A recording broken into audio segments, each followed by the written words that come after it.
This is Call of Duty Black Ops 6. We're here on Xbox Series S. Be sure to like the video, subscribing is great as well. And it's the end of the road. I've checked out Call of Duty Black Ops 6 on all the platforms. Right on, it's been quite a journey. It's nice to finish things here with the Series S, the smaller Xbox Series console. So let's see, what are we getting here on this platform? A combination of the campaign, the multiplayer, the zombies, and some technical elements. We're going to be diving in and talking about just what the Series S has to offer for the latest entry and the Game Pass debuting entry of the Call of Duty franchise. It's time to answer the call and start by talking about the campaign. So this is a story set in the 90s. It follows basically woods and a quirky group of soldiers that have to break all of the rules in order to get the job done. This is a very different Call of Duty in terms of it focusing more on RPG-like mechanics, including elements such as building a house and then like paying with money that you collect in missions to improve that house. And improving that house will allow you to buy perks that increase your ability to be more powerful and take more damage and have more items. So it's a bit of a strange idea, but you know, it's something that people are seemingly into. Also returning are the open world campaign missions from Call of Duty Modern Warfare 3-2, which I absolutely despise. And yeah, people seem to be a lot more into them this year, which is kind of comical. I will say, though, that the experience is a lot longer and more expansive, and quite a big bump up from what we had experienced in the previous year.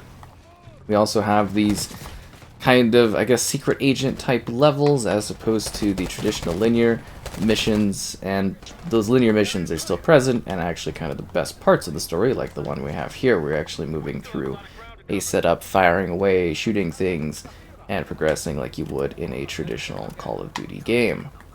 It's just the setup and the backdrop of the 90s, which you think would be quite intense and primed for crazy warfare, just really isn't all that utilized, which is a bit of a disappointment for me, because I thought this would be a cool new setting for them to dive into.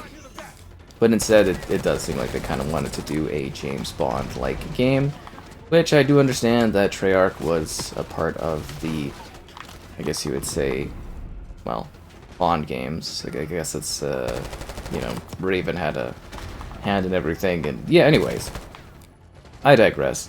This is a campaign that offers some side things, doing lockpicking, making story-type light choices, but not really choices that really impact things, in regards to interacting with characters, so you actually get to know your crew back at the safe room, so you can talk to them and understand who they are, which I actually think is a nice touch.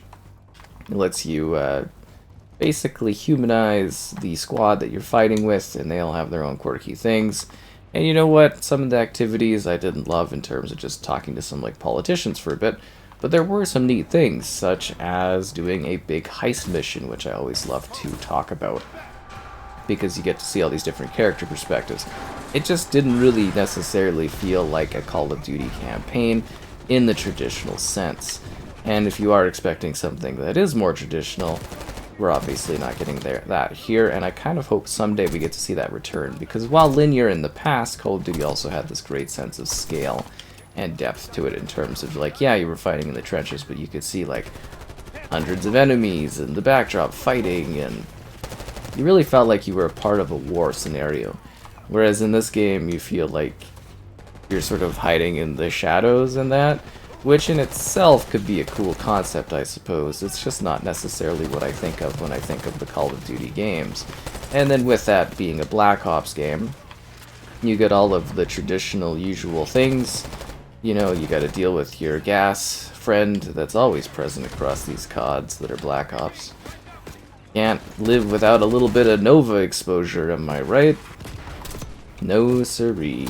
And then, of course, a weirdly trippy setting with a weird, strange villain choice in this one that doesn't really get necessarily a lot of development until really later on, which felt a bit out of place.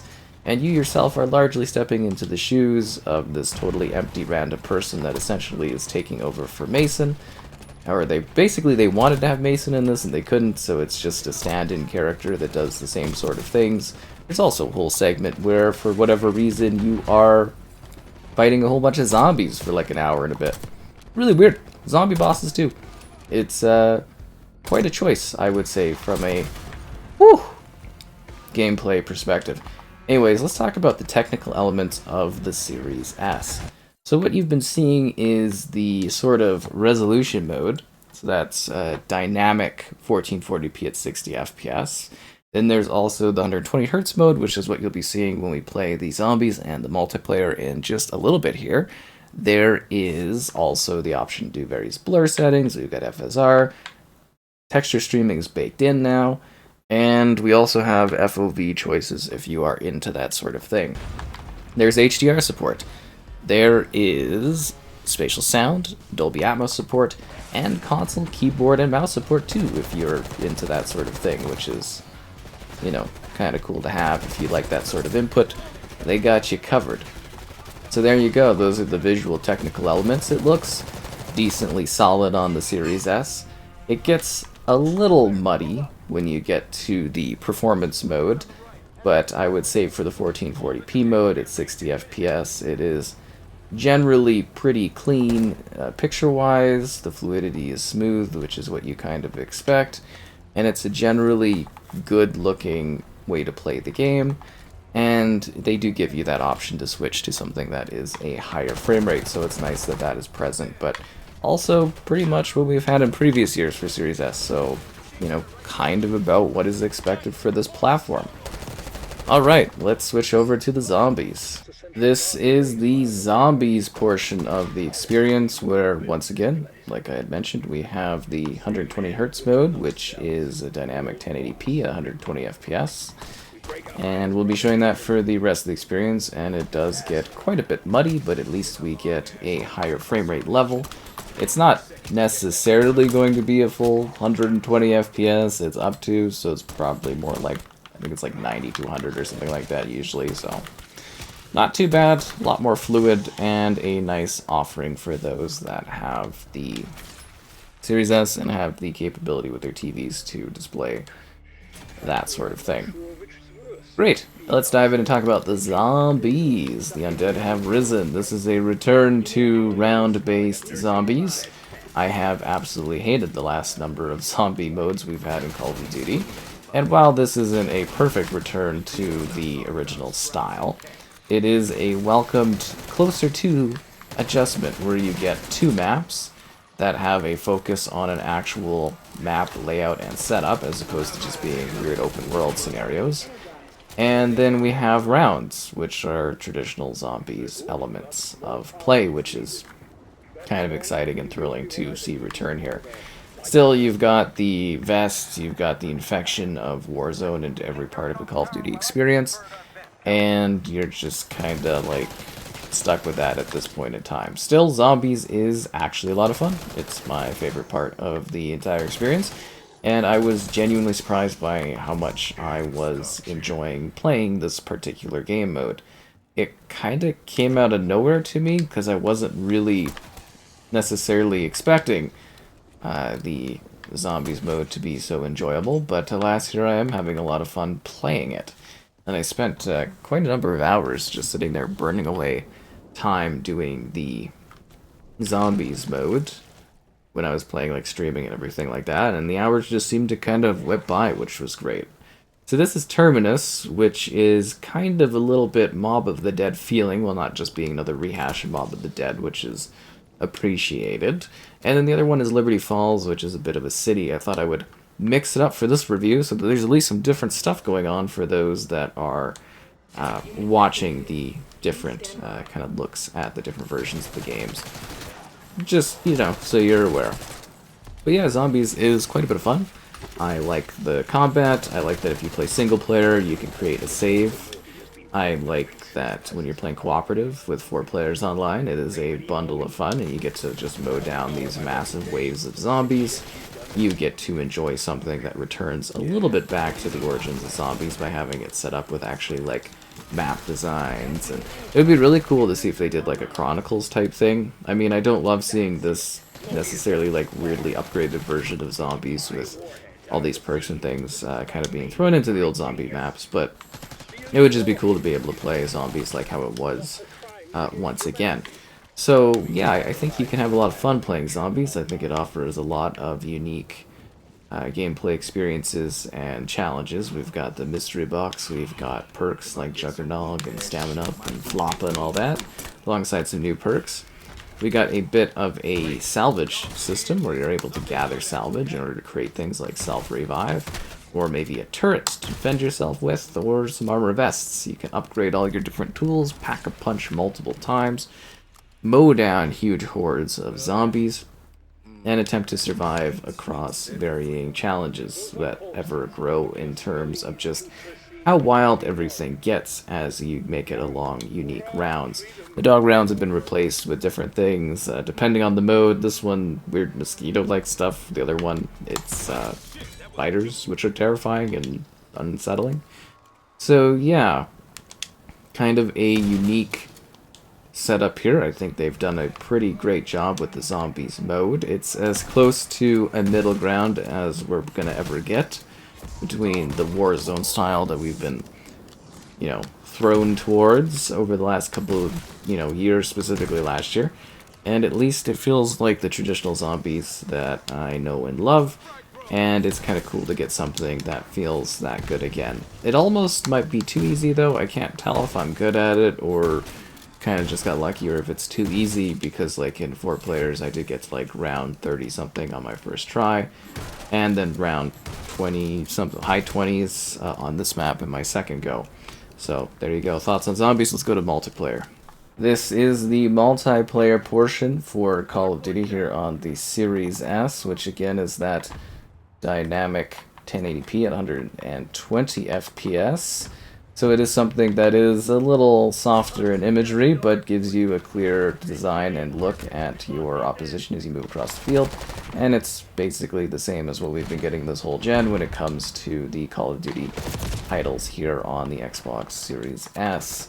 So omnidirectional movement is kind of the big change up for, well, kind of the Call of Duty experience across the board for Black Ops 6.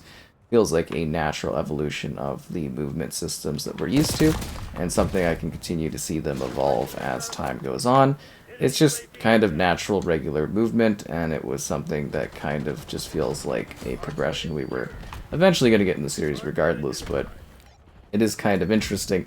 It doesn't greatly change how I play the game, but it does offer some different ways to kind of interact with the combat. So it is kind of cool. Again, I don't mind it. I think it's a nice touch-up. It's just not going to revolutionarily change how I play unless you're really a little too hardcore about it, I suppose, and hopping around like crazy. But, you do you, right? So the multiplayer here is generally solid. It seems like a bit of an increase in terms of the quality from the beta. They seem to have adjusted things in nice ways. The additional maps are pretty solid. And I would say that some of the maps and some of the levels, kind of like this one, do suffer from a little bit of a Call of Duty Ghosts-like styling, where there's a lot of running to get towards where anything is happening. And there's so many different layers of like verticality for combat that it gets a little overwhelming, where people are coming from so many different angles. And at the same time, this map in particular is so lopsided and designed for like domination. I do think some of the objective playlists, or objective maps, need like a bit of tuning for spawns and stuff like that, because they can just kind of be a little rubbish, as to say. Absolutely rubbish. But yeah, I would say the multiplayer here is generally solid. It's fine, it hits the mark. I'm not really blown away by it. They play it kind of safe, traditional 6v6. They brought back prestiging. You gotta grind out all your guns. You got no operators at the start here. Gonna have to like rebuy everything you want to buy when that stuff starts coming out. Yeah, it's kind of alright. I don't know. It's kind of playing it safe. It's very similar to last year's entry. It's just got a 90s flair. It's got an X-defined aesthetic with a little bit more polishing, which is kind of a little funny. Yeah, I don't know. Like the multiplayer, it's okay. I don't mind it. Pretty solid. I would say that I'm generally alright with it. I don't know. It's got some odd maps, it's got some neat levels, it's got some interesting gameplay to it. I do think it needs a bit more work, and I'm sure with additional maps and content over time, this will be something that is a pretty expansive multiplayer offering for Call of Duty, like we basically get every time. It's just some of the map designs just feel really like a lot of awkward having to move around and see people from different angles, and it get a little annoying. Just because, yeah, like I said, it's kind of overwhelming because it's like, oh, you know, someone's coming from above and also below and to the side, and there's like too many like routes and lanes. It's a bit strange. But yeah, I don't know. I think the multiplayer kind of hits the mark if you like, you know, just regular Call of Duty every year. This one's about the same. It doesn't really have anything that greatly changes things up, I would say. It plays it, like I said, safe. It is also a little smaller in scale in terms of not having those large-scale, like, ground war type scenarios, and has just kind of the basic selection of game modes, but I'm sure more will arrive and be added over time. Typical progression, and just a selection of unique areas. I do wish they would have taken advantage of the 90s a bit more in terms of some of the maps, but yeah, I don't know. It's alright. This one's really weird for me because it really is. It's genuinely just kind of a solid multiplayer, but it doesn't really do anything wildly different from what we've seen in other entries. It's just about the same as usual. You got your score streaks, you got your upgrading and leveling you gotta do, your classes, different things you work towards, operators. Yeah, all the usual stuff. Nothing really different, and feels very similar to the previous year's multiplayer, but just with that Black Ops aesthetic. Alright, let's go into overall thoughts, I suppose. It's a solid entry in the Call of Duty franchise. The campaign, I thought, was a little bit weak in some areas. I do not like the open world missions approach. I felt some of the missions were a bit boring. I'm not huge on the RPG elements. If you're looking for something really different from Call of Duty, this delivers on that. I will say that the campaign is relatively lengthy, and there's room for you to, like, kind of explore and do a bit more. If you want kind of basically a bit of a James Bond like Call of Duty, I suppose it kind of leans into that fine, and it delivers something that is generally okay. Like, it is a bump up from last year. It's not like the greatest campaign to me, but I know some people really, really seem to love it. All to their own in that regard. Whatever, it is what it is. Then the zombies, which I actually think is the standout part of this experience for me, I think is relatively great. The return of round-based zombies is fantastic. I love the actual set maps. The progression's fine in it. I like the different types of zombies. I like the scale of the zombies. And it's about as close as we are going to get ever in regards to having something that retains that old school style of zombies from back in the day. So, you know, Warzone is an infection that has hit every part of COD. That's just how you have to deal with things. And the zombies in the campaign was weird. Just, again, just so weird. Multiplayer, as I've been going on about in almost circles, it's okay. It's generally fine. It's improved greatly from what the beta offered. Decent selection of maps. Decent selection of modes. Pretty down to basics. So overall, solid package for Black Ops 6. I'm looking forward to diving in and reviewing, you know, the next Call of Duty, which is supposed to be another Black Ops type entry next year. It'll be interesting to see how things evolve and how this one changes over the course of the game as well, since we've got a year of extra content to see go and battle passes and all that stuff to grind here on the Series S.